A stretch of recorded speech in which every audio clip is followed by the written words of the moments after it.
Happy New Year and welcome to another episode of Tomorrow by Design. We are excited to have you with us as we continue the conversations and banter around design in the built environment, and we also hope that you follow through with your New Year's resolutions up to the end. Much success with the plans and ambitions that you have for this year and moving forward. And with that, let's begin.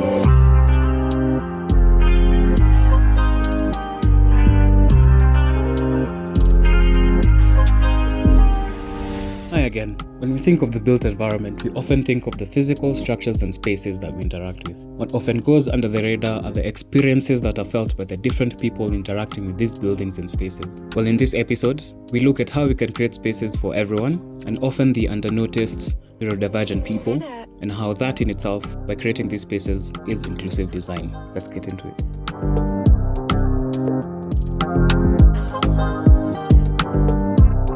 Hi everyone, welcome back to Tomorrow by Design. So we will be I know. It's already, on Twitter it said happy one anniversary. Yeah.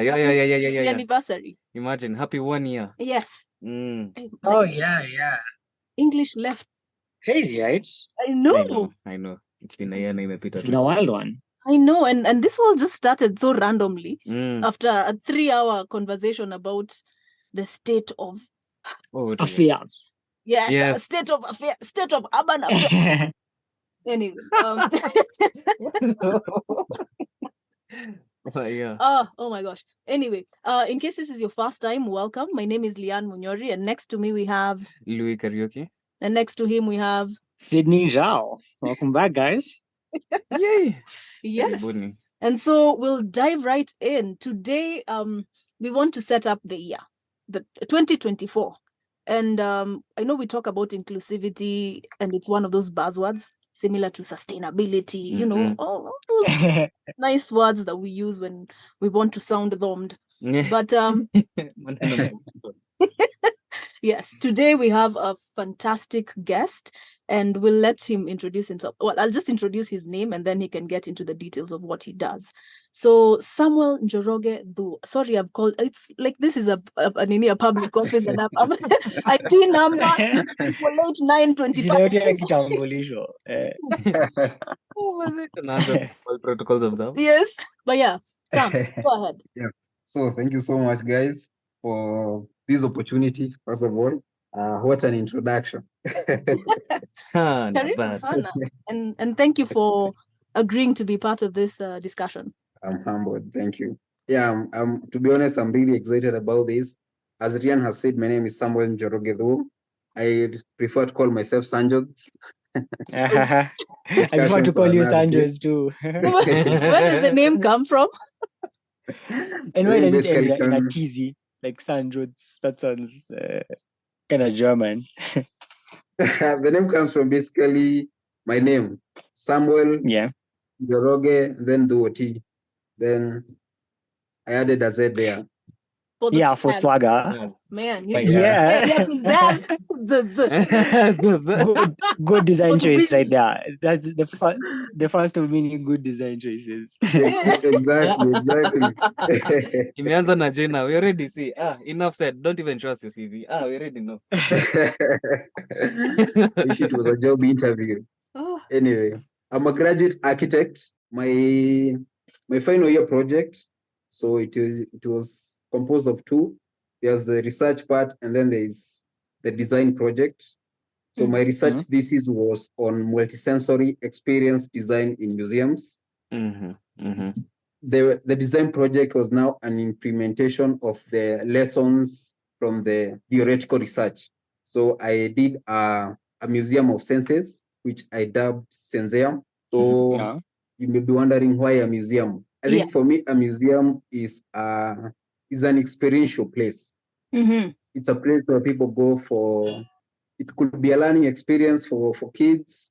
It can be, but the most important thing at the bottom line is it is an experiential place, and every museum seeks to impact a memorable experience in its visitors. So what are the strategies that museums locally are using to make museums more memorable experiences? And a memorable experience, I think is an experience that is that encompasses all the senses. If you have an experience that is visual, it's auditory, it involves touch. It could involve smells.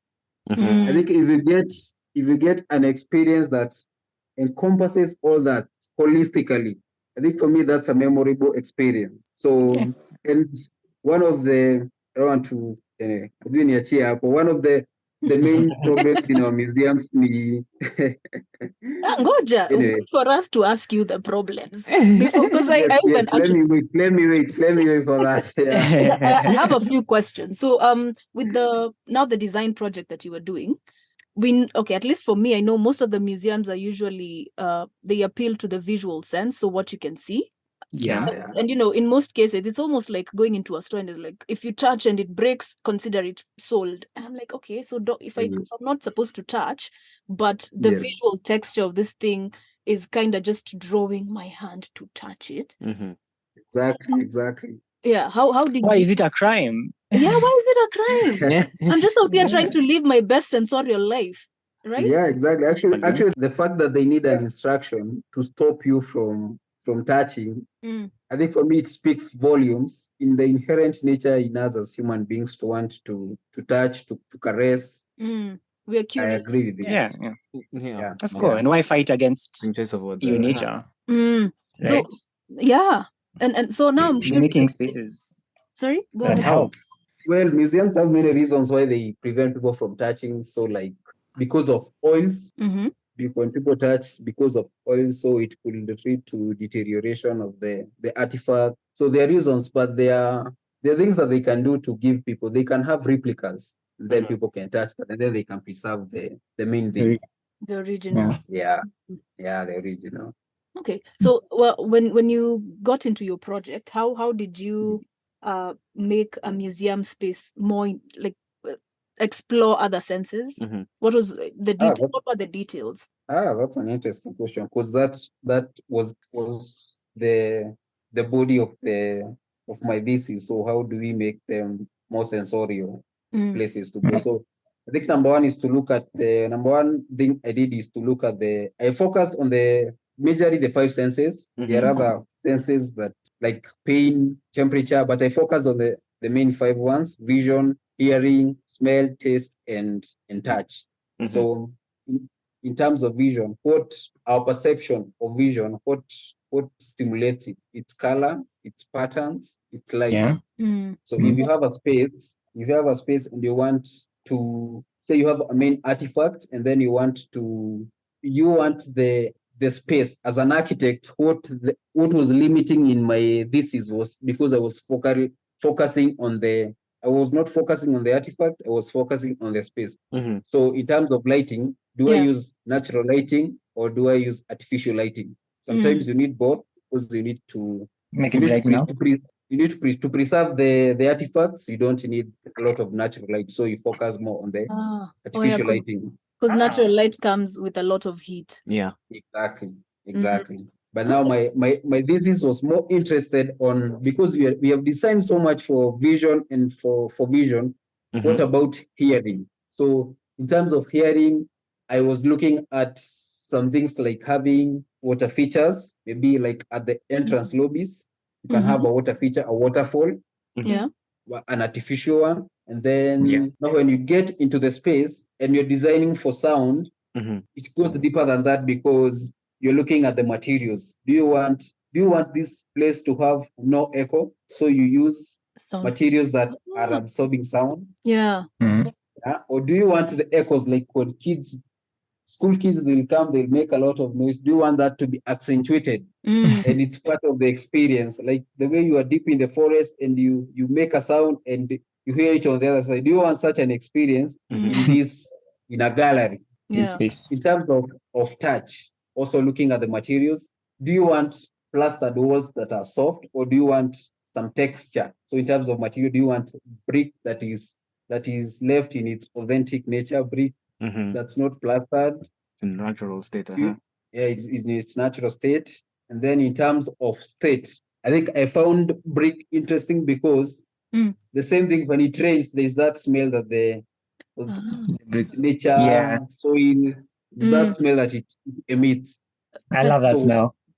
Yeah, nice. Yes, So we yes. have that in the finishes. Mume hata Yeah. Wow. tunaingilia pakubwa hapa imesema is a word that's used. Do you know what word you give to the smell of Rain on dry soil. yeah. Oh, there's a Lian is smell. Gala. Yes. He definitely What's knows that. Petrichor. Petrichor. Yep. Our word of the day. Yeah, you can use that for your next Ah. trip, guys. Wow. Okay, yeah. Go ahead. Heard Sorry. it here first. Yeah, I think good. Yep. we are appealing to modern sight. Mhm. In case you've More read than it, or sight, you've heard exactly. it. Yeah, so I think to just finish up, those were some of the things I looked at, even in terms of paint. Which type of paint do you want to use? Do you Mhm. want to use a paint that emits a smell Mhm. such that once you get into that space, the smell that paint is emitting, it leaves an impression on you. And Yeah. these smells can be very nostalgic, because once you smell a certain scent, Yeah. and then later in the years that smell, it is very memorable in your mind, that it will emit those memories. Yes. Yeah. So It almost in a transports museum, back to that exactly, first time you smelled. exactly, exactly. Yeah. So I was And you know looking why? at, It's actually pretty yes. interesting because smells they have a direct route to the part of your brain that's related to memory and emotions. They don't have to go through any other corners. That's why it's much faster to recognize a memory that's attached to the Yeah. smell than most of the emotions. So that's pretty cool. Ah. Yeah, wonderful, It doesn't wonderful. go through the corners. It's direct. Direct, talk to you direct. Wow. Yeah, wonderful. Nice. Yeah, that's actually very interesting, because those are some of the findings that I was coming across when I'm looking at those biological concepts now on neuroscience. Mhm. Yeah. Yeah. Those are deeper things now. Actually, Ah, now that cool. you mentioned that, Yeah. on that main point that you said something huge. There's a word in you may spark some interest over that neuroscience. I know this whole thing of making spaces or designing spaces for more than just the visual part, and including also the other senses, and how that Yeah. relates with neuroscience and all that, and how you can also link that to architecture. So there's one term that I've seen actually from the work that you've done. There's one term that I've seen. I'm not sure if you've ever had it anywhere else, so I'm going to say that you're the one who coined it. If there's anyone else, pole sana. But You've been on our show first. exactly. Ungekuja Yeah. This is your fault. Man, mbona uko hivi? Why are you like this, bro? But anyway, so there's the concept of neuro-architecture, and Yes. how that you mentioned, and how now designing for spaces, including all the senses, comes into play. So I'm interested in hearing more about what neuro-architecture is, and from what you've said from the beginning, how those senses, who stand to benefit from all this. Yeah. Okay. That so actually neuroarchitecture it's a term, but it's something that's coming up in the industry. So it's that bridge between neuroscience and architecture. So it's basically what you're saying, that intricate impact that spaces have on us, have on us in terms of emotions, health. So neuroarchitecture is bridging the gap between architecture and neuroscience. So neuroscience, their findings, they are like, even the way we are discussing here, the way smells can have an impact on us. And so it's now the architects are slowly becoming aware of that and the importance of that. And that's why now neuroarchitecture is slowly gaining traction. In the West, it has gained a lot of traction. There are colleges that are teaching that. There's an institution called ANFA, Academy of Neuroscience and Architecture. Okay. And then you could also include environmental psychologists, because I think that's what they study. I think Leanne is one of them. Yeah, They she study is. the impact of environment on people. Yeah. Yeah. So that's neuro-architecture. Who stands to benefit from neuro-architecture? The good thing about this is that it benefits everyone. Yeah. Because each of us, the way we perceive space is different. And when you design for smells, when you design for sound, when you design for touch, we all stand to benefit. But the most important beneficiaries are, say, neurodivergent people, autistic people, people with ADHD, because for a neurotypical person, so a neurotypical person is the average, is the average way as human beings we perceive space.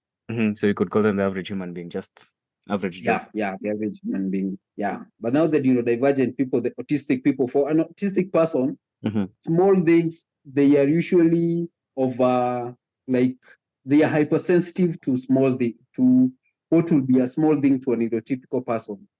Say the type of color that is used in a building, the type of color, also light, in terms of natural lighting. Glare can be a very big thing to them.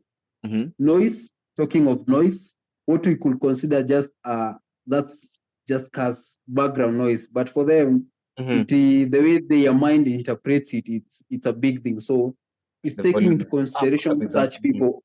Yeah. So designing for, like, now absorbing echo in a space where you have, say, a neurodivergent kid, you need to absorb a lot of echo so that wasikue like na a lot of anxiety, to eliminate anxiety.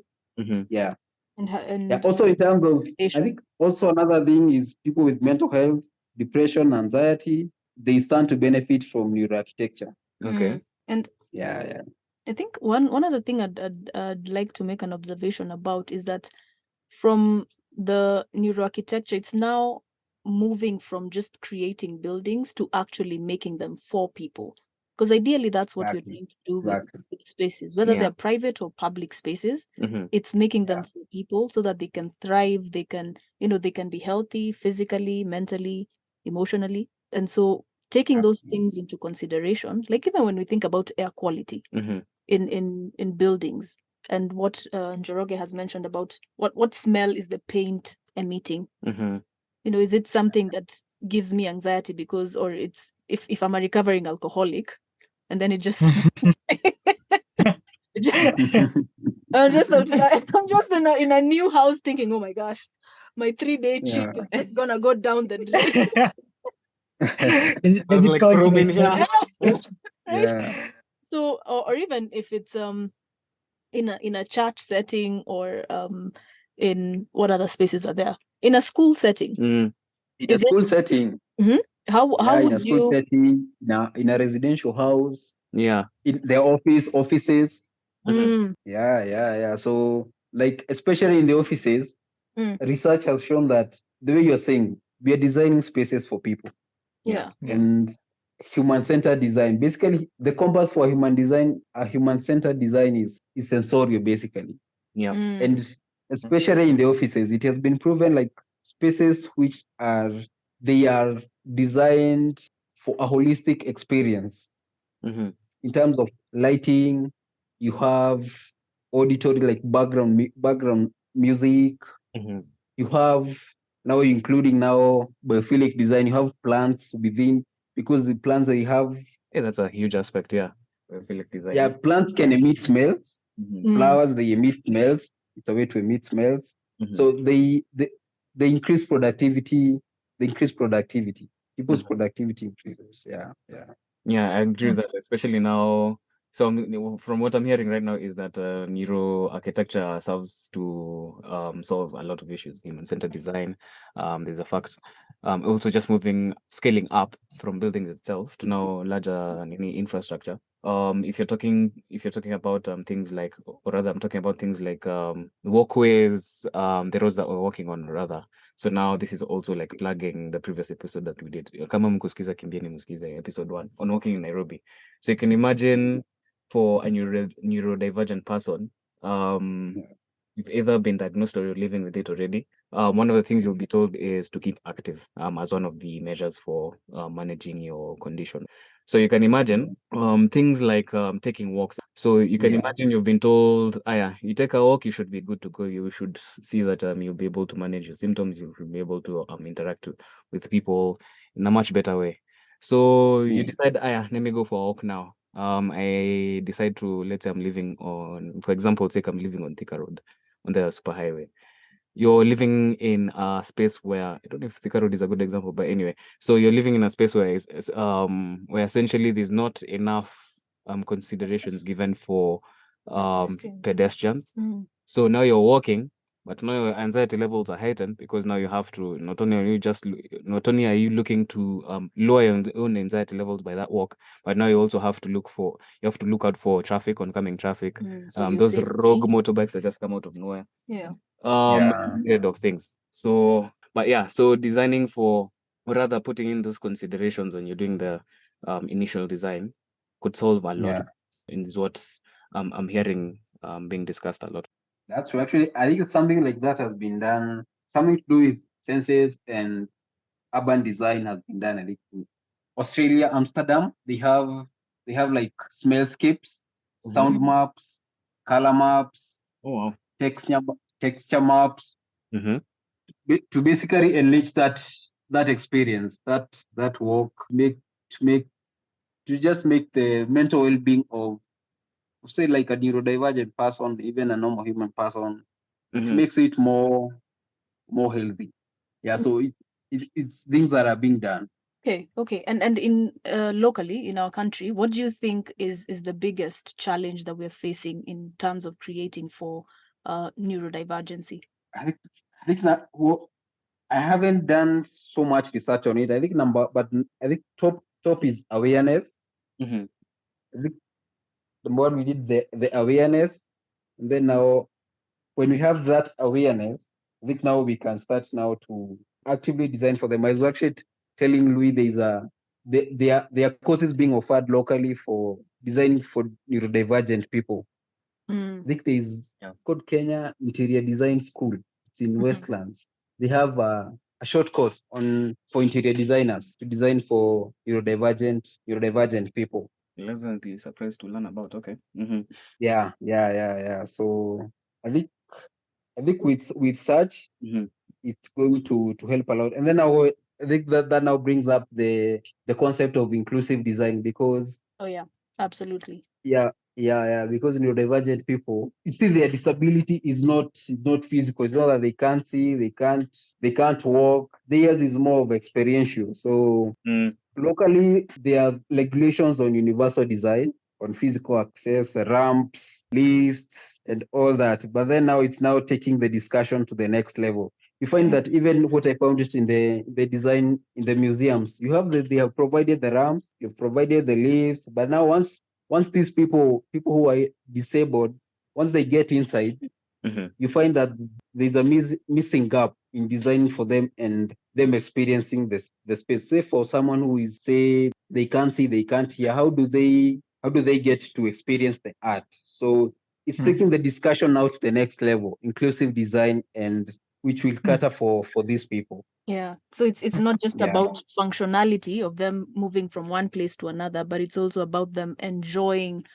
leisure activity, like the Well arts done, and well culture. put. And making them independent, such that they don't have to rely on another person for this. So making them independent, and they feel they're part of the society, and they're making them feel part of the society. I found an interesting quote that some of the people are disabled. It is the environment that disables them. That's disabled. It was just a boggling way to look at it. That we are the one who are making people feel excluded. If we truly designed in an inclusive way for every person, then every person will feel they're part of the society. So the fault is not in them. The fault is in the society, and to be specific, the designers. So I think as part of like when you mentioned the institution that's teaching, I think also having communities of practice.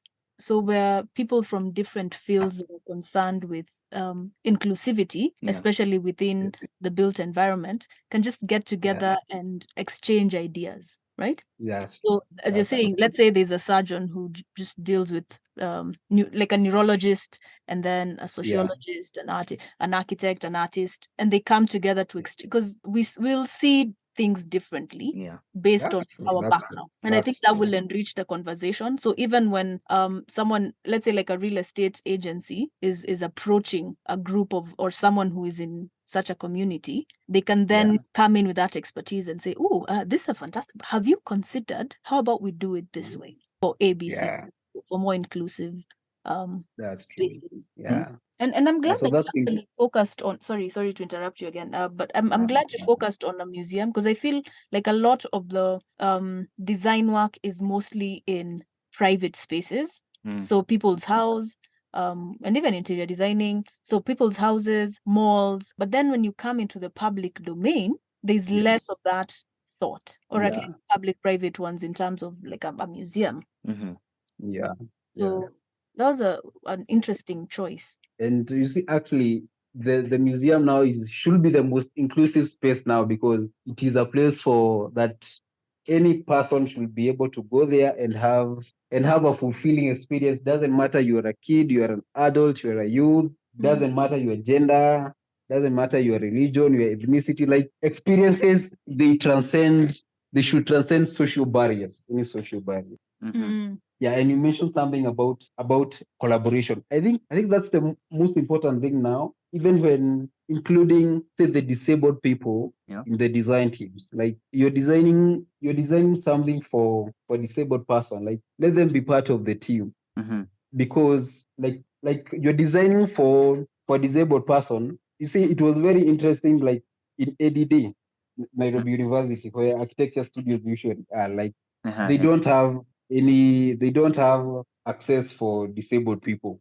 It just dawned on me the other day that if someone, like, say in second year, I get an accident and I'm physically disabled, like I can't access the studios, I can't access the classes because they don't have a lift. So it's a relevant conversation. Starts from the concept, I think even with the institutions that teach us to get into various careers, it should, we should include or students who want to explore certain career paths should not be limited just because they have a certain, they're facing a certain challenge, either physically or otherwise. Exactly. Because then it limits the whole profession. Because you have an experience from that person, and yet what you want to design for them. So I agree with you 100%. So someone, yes, I can't help but see a really a really significant challenge. So in terms of neurodivergence, it creates a whole spectrum of individuals who are different, in very many ways. So even amongst people with autism, like you can tell that some people are triggered by different things, and there's no one configuration of maybe lighting and sounds that will fit the entire spectrum of people with autism, right? So in the context of all this complexity and intricacy, how much in terms of research and development do we need to do to be able to come up with solutions that are wholesome and inclusive for most people? And is that what you're attempting to do with Senseum Africa? I'm looking for something like that, especially because it's very important what you're saying. Like, say, autistic people, it's a whole spectrum. They're affected by different things. And one of the solutions that I've come across is sensory rooms. So a sensory room is basically a room that's set aside, and lighting, sounds, smells, they can be regulated based on the individual's need. So you can have such installations can be, say, in schools. You have a sensory room where during break time, autistic kids, they can go there and they get to release stress, to release anxiety, because they get into a space where they are comfortable. They get into a safe space. So schools can have such installations, churches, and now for adults who are in working places, Mhm. It's a necessary installation in an office. If, say, for example, you have a neurodivergent person, it's good to have a quiet room that's not a meeting room. Mhm. A quiet room that's specifically designed for a neurodivergent person, such that once they are there, they can focus. It's a safe space for them, basically, and they can regulate the lighting, the sounds, these stimuli to the level that they're comfortable with. Oh yeah. In fact, actually, Yeah, now that I've just remembered. So there's a space where we are currently working at. So I'm trying to see how I can give as much context without giving away also as much information that I'm not supposed to. But anyway, so so there's a space where we're currently working at by a design firm. So where they have a typical design firm, they have their own setup and everything, but they also have a room that they've set aside for well, they say it's for calls. So, but when you get in there, it's a room which is padded with what do you call these things? Soundproofing panels. So it has soundproofing panels around.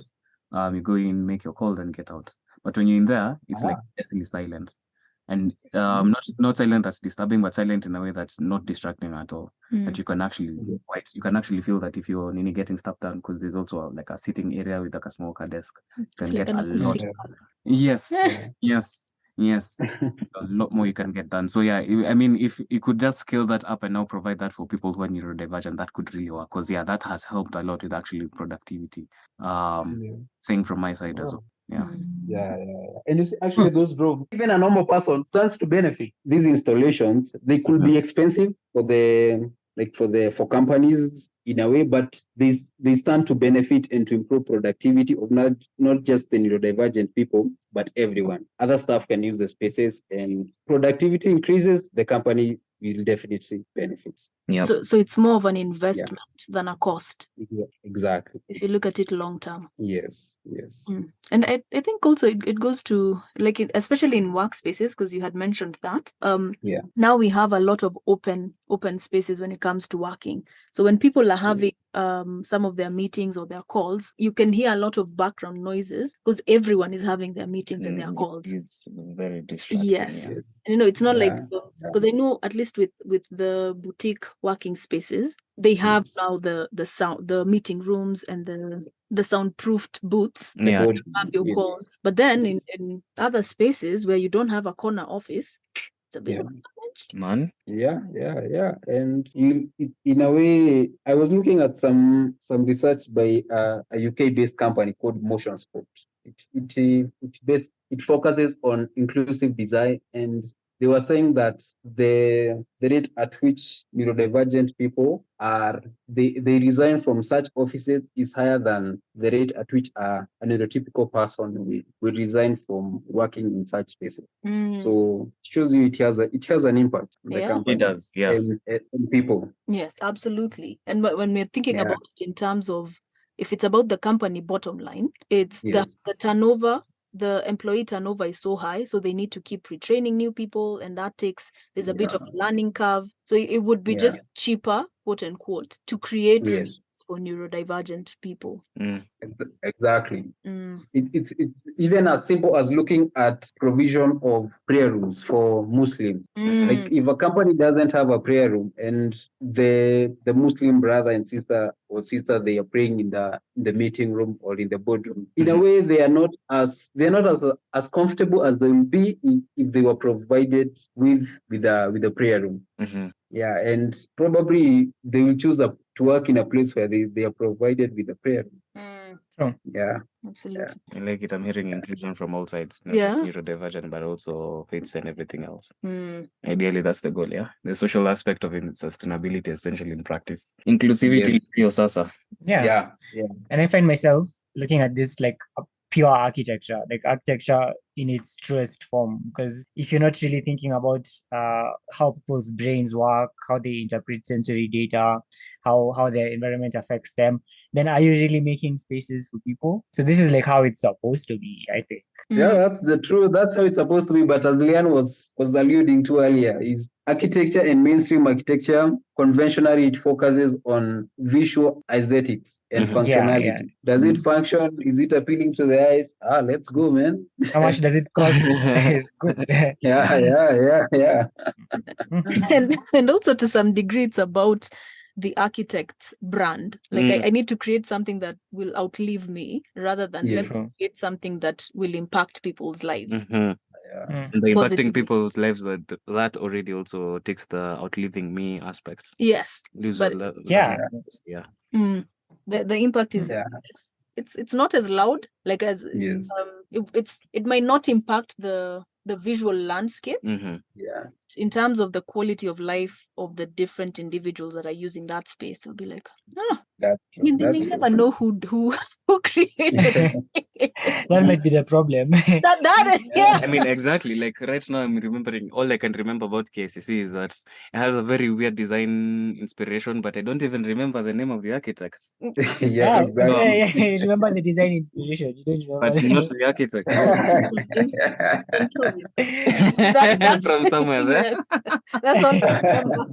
But yeah, I think it's about what even though it's the type of work we do doesn't necessarily put us on a podium. Mm-hmm. Yes. Can you sleep knowing that you have impacted someone's life positively, Oh, yeah. even though they don't know the name or face, Yeah.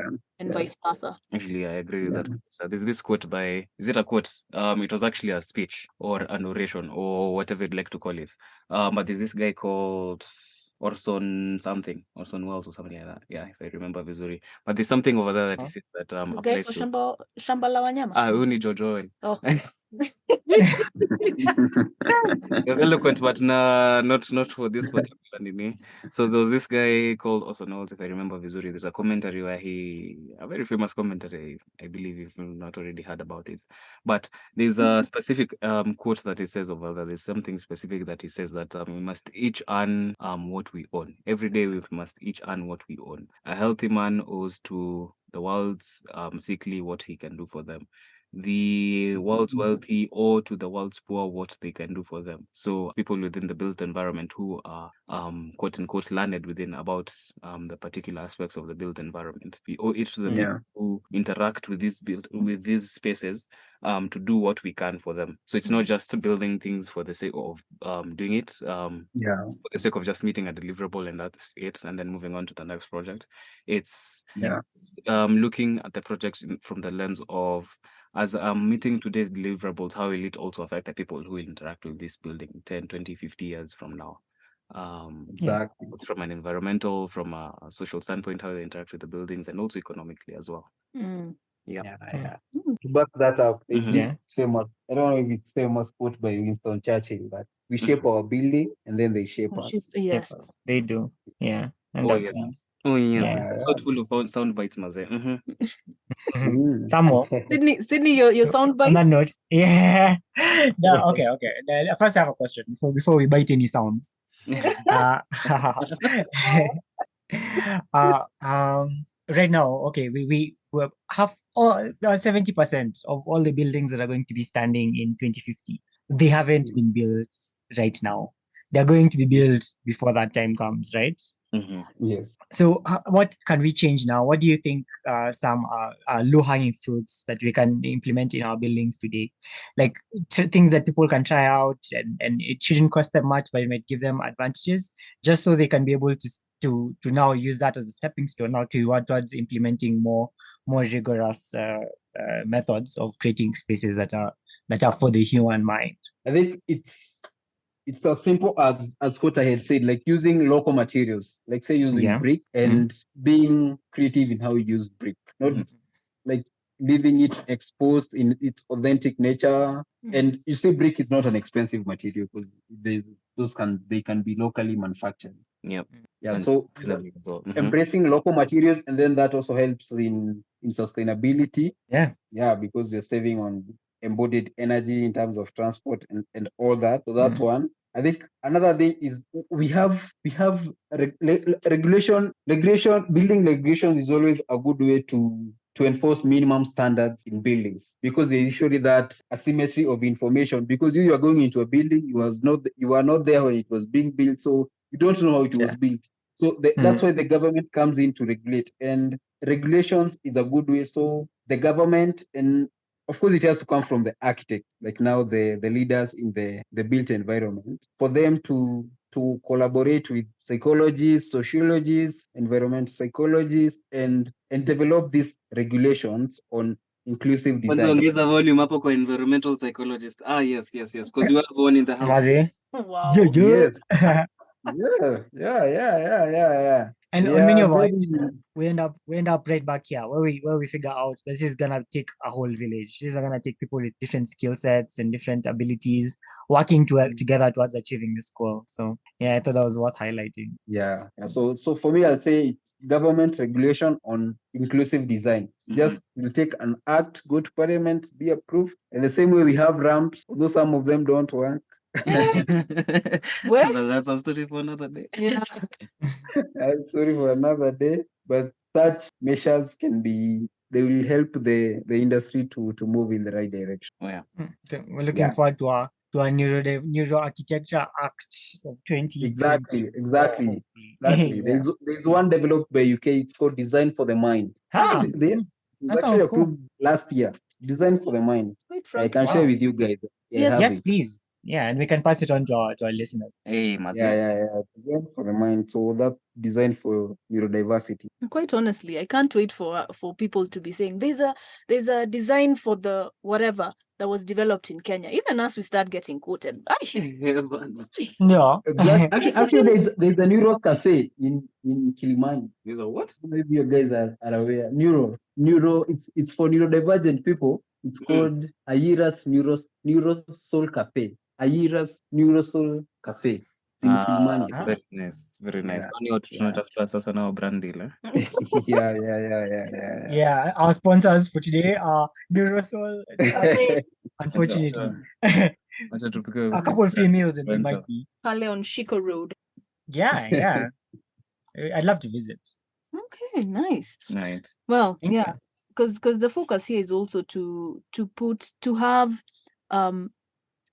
if it's not just the acts, but also take leadership within the African context in Yeah, terms true. of executing and implementing some of the ideas that we have. I mean, like as you've said, with the Neurosol Cafe, and I know there are other people in particular spaces doing what they can to drive forward some of these conversations that we're having here. Yeah. So any parting shots, Njoroge? I know we've had you here for quite a bit. So Yeah, it's what fine. would I've you- enjoyed my time. You guys are such a vibe. Thank you. We love to hear Tell a that. friend. Wait, Hapo don't ongeza flatter. watu wako tena. Let them hear it Do again. this more often. Lou is out here blushing. From here to Timbuktu. You. Tugaidhiroini. I think. I think for my parting shot, I'll say designing for senses is a game changer. Mhm. And I think that's all for me. Like if we can focus our energies, architects, designers, product designers, they're doing a good job in designing for senses. Mm. And I think it's time for us as architects Mhm. who are shaping spaces where people spend most of their time in for us to be more proactive in designing human-centered spaces. Ah. Yeah, that's all. Okay. Yeah. I can say so much. Wacha nijifungie hapo. I've had to bite my tongue severally. Anyway, watch audience will decide. Labda tunaweza fanya part 2.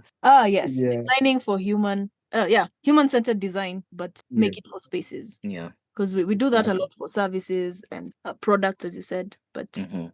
Yeah, you guys are doing a good job. Thank you very much. We appreciate it. all right. Wonderful. It's been a fantastic afternoon. Mhm. Now you guys know we do this in the afternoon. And we're out here to tell you, wake up at 5 a.m., do the Where's thing. the mystery? You know, It's like- afternoon somewhere. Let's save it. It's afternoon somewhere. Let's just put it that way. So, Yeah.